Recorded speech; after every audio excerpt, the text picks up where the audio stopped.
যে কথাটি আজকে যে রাজনৈতিক দল সম্পর্কে এখানে অনেকে বললেন, খায়রুল কবির খোকন সহ সবাই, তারা যে বললেন যে জান্নাতের টিকিট দিতে হবে ওই তাকে ভোট দিলে পড়ে।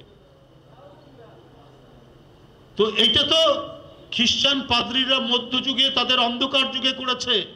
জামাত ইসলাম কি আবার অন্ধকার যুগ নিয়ে আসতে চাচ্ছে এই জান্নাতের টিকিট বিক্রি করে বাংলাদেশে?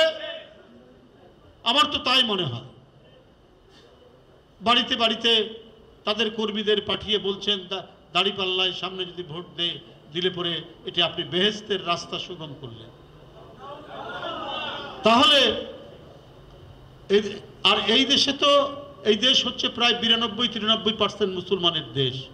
এটা তো হাজার বছর আগে এখানে যারা পৃথিবীর বিভিন্ন দেশ থেকে উলেমা, মাশায়েখ, পীর কত কষ্ট করে এসে এখানে ইসলাম প্রচার করেছেন এবং তারা ইসলাম প্রচার করতে গিয়ে মানুষকে কত সেবা দিয়েছেন।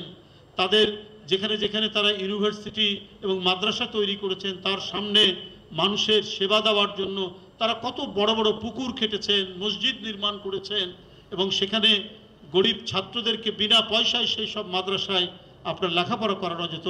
আপনি কি বলে যে যদি মাজারে যান, রাজশাহীর বাঘা মাজারে যদি যান, বা বাংলাদেশের অধিকাংশ যারা আজ থেকে 800-900 বছর আগে এসে ইসলাম প্রচার করেছেন তারা তো করেছেন একটা মানবতার বাণী নিয়ে এসছেন। ইসলামের প্রকৃত যে বাণী, মানবতার বাণী নিয়ে ইসলাম প্রচার করে বাংলাদেশকে তারা ইসলামের আলোয় আলোকিত করেছেন। আবার নতুন করে একটি রাজনৈতিক দল কোন ইসলাম প্রচার করবে? এবং তারা এমনভাবে প্রচার করছেন যেখানে বিভ্রান্তি আসছে, যেখানে আল্লাহর একাত্মবাদ, তৌহিদ, এই তৌহিদের জন্য এদেশের ইসলামে বিশ্বাসী মানুষ জীবন দিতে পারে, সেখানে আরেকটি কোনো ধারা আপনারা কি নিয়ে আসবেন যাকে তাকেও মানে মানতে হবে? একেবারে বড় বড় যারা আছেন ধর্মের, যারা বড় বড় বাণীবাহক আছেন তাদের মতো করে? এটা কি ইসলামের একটি নতুন ধারা তৈরি হচ্ছে, মওদুদিবাদ?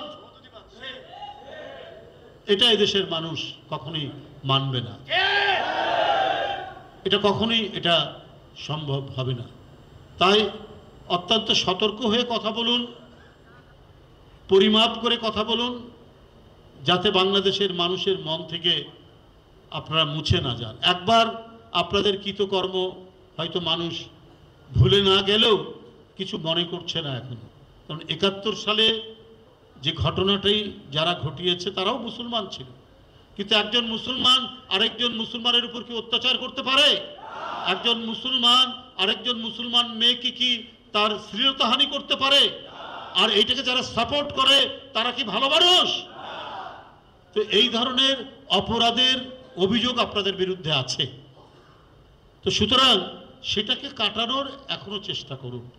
আর একটা কথা এখানে অনেকেই বলেছেন, এবার কোরআন শরীফের আয়াত থেকে বলেছেন বা হাদিসের আয়াত থেকে বলেছেন যে ইসলামের সবচেয়ে বড় যে বিষয়টি হচ্ছে সেটা হচ্ছে সবচেয়ে বেশি ইসলামের যে মূল নীতি, সেখানে সবচেয়ে বড় যে বিষয়টি হচ্ছে ইসলাম মুনাফেককে একেবারেই টলারেট করে না।